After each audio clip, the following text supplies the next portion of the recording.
Welcome to the vlog. As you can see, this is not going to be an ordinary one.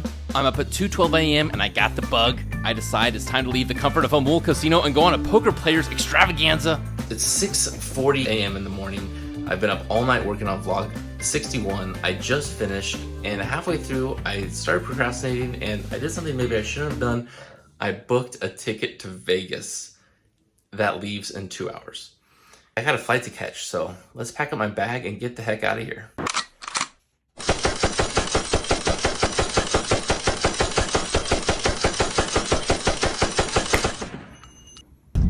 Minutes until my flight takes off, so in a bit of a rush.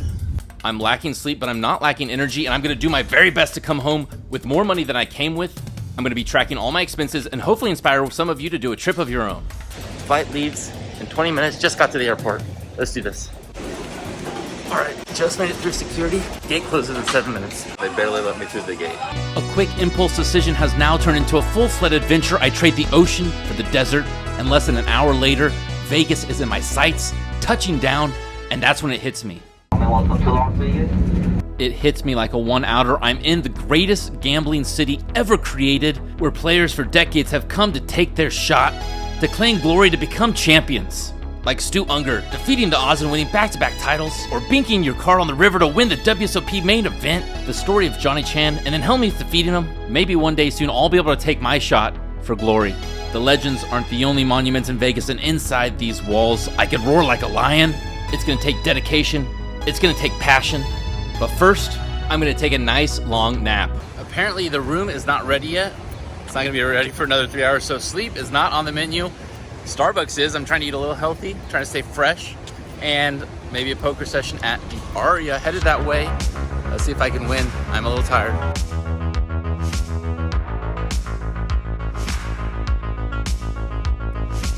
Off to a rough start this session, down about $200. Also off to a rough start filming. I missed a few hands, but it's okay because there's only one hand that matters this session, and is when I pick up pocket kings in the big blind. 317 in my stack.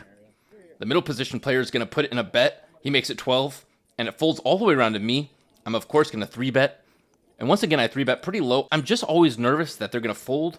I make it 35. The middle position player holds his cards tight and doesn't slide in 35, he slides in 150. Exactly what I want to see. This whole table is full of great, nice, awesome people, but this guy that I'm in the hand with and his buddy are in particular a lot of fun. Let's listen in. Really?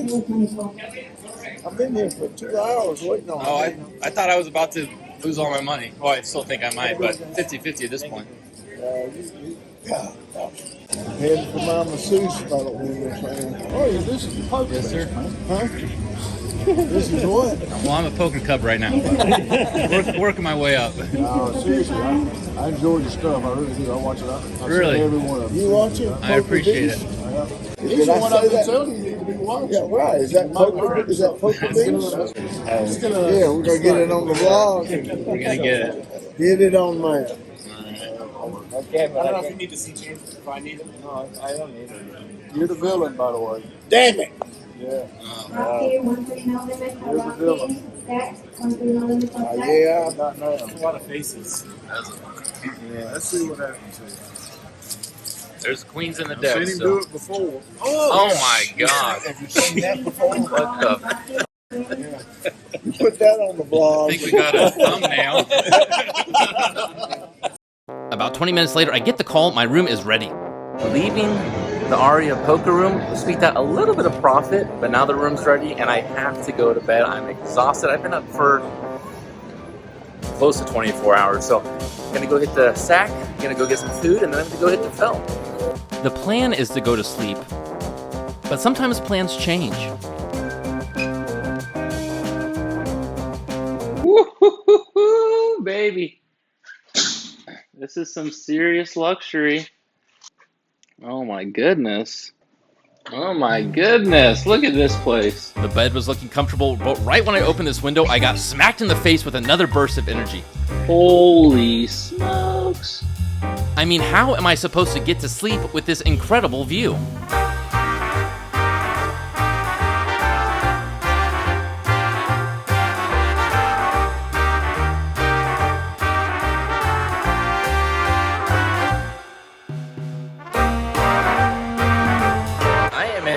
hotel in the Bellagio. I have to treat myself like a king at least once on this trip. I've been up for 27 hours now. I was going to take a nap when I got here. Couldn't check into a room. Got a coffee, played some cards. Now I just have the Vegas fever. I'm going to be up all night playing cards, grinding for you guys, grinding for myself, trying to win a bunch of money. This is what you read about in the books. This is what you hear about in the stories. And here I am doing it, living my best life. I can't wait to share it with you guys. But first, I got to eat this fantastic food. All right, dinner is over, and now I'm at the world-famous Bellagio poker room. Time for session number 2. Session number 1 was the winner. Sorry I couldn't show you much of it. Basically, I lost, and then I won with the quad kings. Let's see if I can't pull out a win here. Wish me luck. Let's hit the phone. Sitting down at the 2-5 game and buying in for 500, which is the max at the Bellagio, I pick up king-queen offsuit, put in a bet, have to fold to a 3-bet, fold away for some junk, and then I pick up ace-king offsuit on the button. The cutoff opens it to 15, and with my hand in my position, I'm going to be putting in the 3-bet. I make it 50. The cutoff's the only player that wants to make the call. He calls the remaining 35, 107 in the pot, heads up to the flop. It's 8, jack 5. I have backdoor flush draw, but nothing else. My opponent checks to me. I think it's okay to take a free card, assuming that my ace high is the best hand. The turn comes the 9 of clubs, giving me one more club. This time my hand is good enough to bet when the cutoff checks to me. I bet 30. Frankly, I'd rather take a call than a fold. In case I hit my club, maybe I can make a decent amount of money if he has a strong club. Instead, he makes a fold. I'm scooping a small pot, 551 in my stack, and the next hand I pick up is 8-6 of hearts in the big blind. The middle position player raises to 20. It folds around to me. I go to muck. I don't have a good hand. I don't have position, but something draws me into call. This happens all the time to all of us, where we know the best answer, and we go the opposite direction. If we can just prune this from our game, we will see drastic improvements immediately. The flop comes out 2-5 jack, 2 hearts on the board. Of course, I'm going to be checking all my holdings. It's way too difficult to construct a donking range. My opponent bets 25. I make the call, keeping it cool. My flush, if I hit it, is not going to be that strong, and I have to hit it first. The turn comes out to 6 of clubs. I check to my opponent, and once again, he bets 60. I'm being dragged into this pot with the flush draw, and now a pair on the turn. I picked up a lot more outs. Any 6, any 8, any heart will probably scoop it for me. I could be aggressive, put it in a raise here. But once again, I think it's best to just make the call, or maybe even make the fold. In this case, I make the call, and we're going to the river. I'm looking for a lot of outs. Is it going to come? No, it's the 9 of clubs, a complete blank for me. I do have my pair of 6s, which is decent showdown value, so once again, I'm going to check to my opponent, hoping he checks back, and check back he does. I flip over my hand, but it's no good. He flips over a queen jack offsuit, top pair on the flop. I top back off to 500, but I continue to lose a few hands, have to top off again, in for 694 now, and I pick up 5-6 of spades in the cutoff. The low jack limps, so I'm going to open the action to 15. The small blind makes the call. The low jack makes the call as well, 50 in the pot, 3-way action the flop. And it's jack 10 king. I completely miss. I do have a backdoor spade draw, but this board is so connected, I have a feeling I'm not going to get there. It checks to me, and I bet 25. I would prefer to check this. If I do, I get to see the free card, hoping to realize some equity. Right now, I have basically none. The low jack calls, and we're headed to the turn. It's the 5 of diamonds, once again pairing a crappy pair on the turn. Checks to me, and I do what I've done so many times before. I go at it aggressively. I bet $75. And it's too much for the low jack. He makes the fold. Next, I pick up pocket 7, scoop another small pot. 570 in my stack, and I pick up ace-king offsuit in the low jack. It's a tight table. It folds around to me again. I'm going to bet 15. This is a 2-5 table. I could be making my bets a little bit larger. The hijack calls, the cutoff calls, and so does the big blind. 4 players to the flop, and it comes out 6-5 ace. I've hit my top pair. Best kicker in town. Checks to me, and I bet 25. It's a wet connected board. I could definitely have sized up a little bit more with 3 players in the hand, but I'm also nervous of holdings like 5-6 or ace-5. Let me know in the comments what you think I should have done here. I only get one caller. It's the hijack. The turn is the 9 of hearts, bringing in another flush draw. This time I'm going to slow down, check to my opponent, make him think that I'm giving up, that I continuation bet, but I don't have an ace. Hoping that he bets with worse hands. Once again, I'm playing a little bit scared, but my plan seems to work when he bets 75. This would be a great time for a check raise, but I've been burned plenty of times with ace-king before. I'm just going to make the call. The river comes out. It's the 6 of diamonds. Once again, I'm going to check to my opponent, hoping that he takes one more stab at it.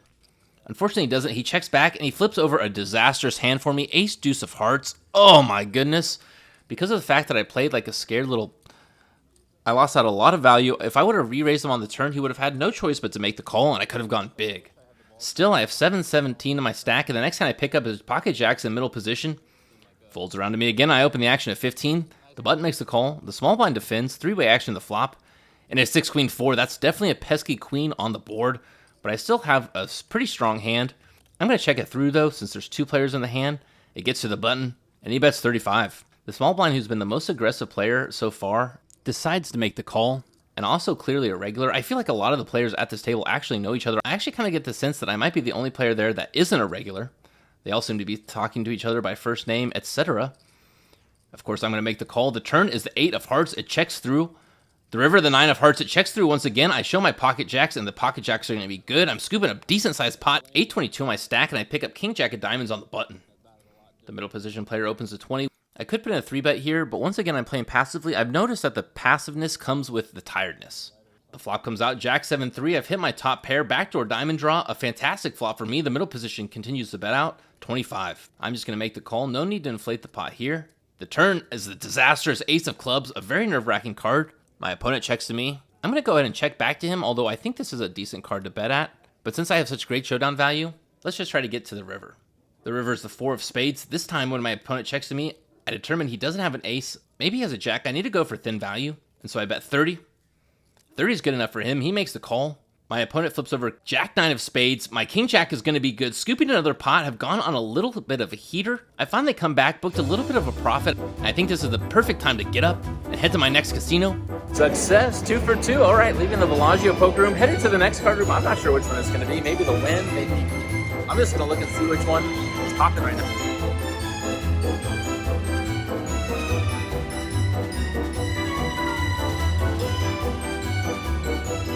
Am I tired? Yes. Have I ever been to the Wynn? No. Actually, yes. I'm in the Wynn right now. Finally, for the first time, I have been to the Wynn. I'm going to go play some poker. Sit down for 500 at the 1-3 game. There's a $500 max at the Wynn. I absolutely love it.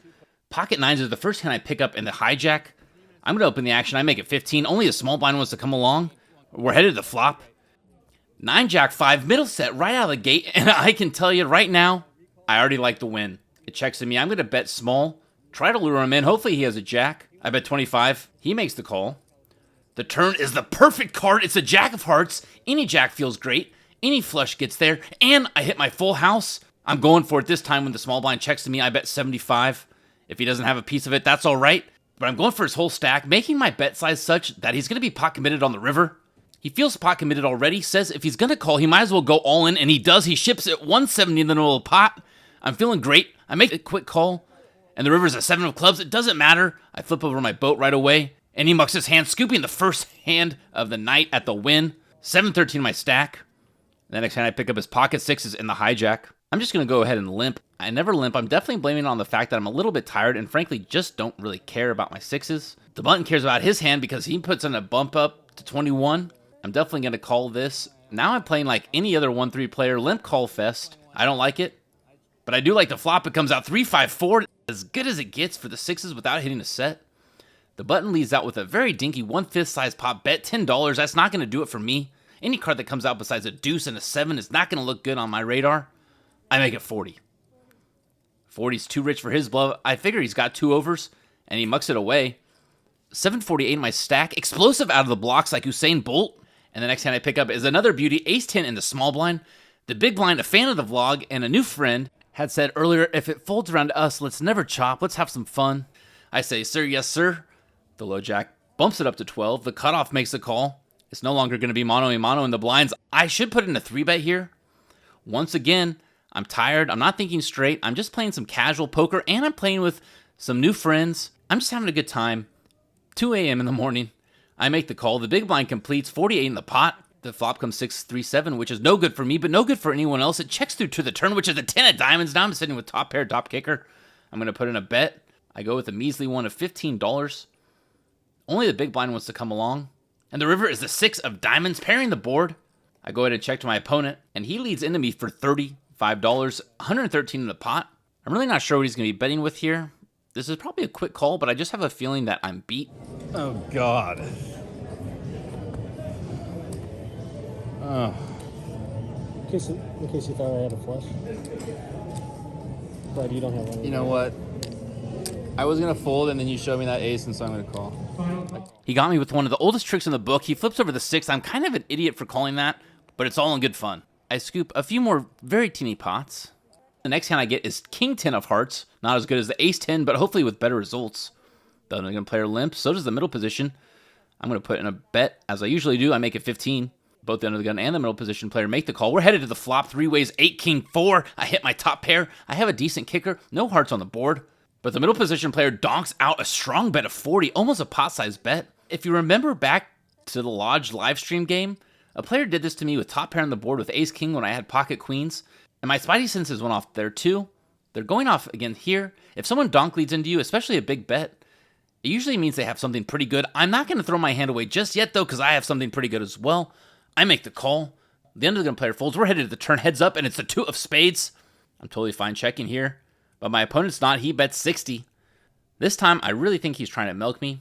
I have a hard time seeing king 8, king 4, 8, 4, but maybe as a pocket fours, maybe as a set of 8s. Regardless, I don't want to mix it up anymore. I have a feeling I'm going to have to call a big bet on the river, and so I toss in the hand. Maybe it was a hero fold, or maybe not, because my opponent flips up the same hand, king 10.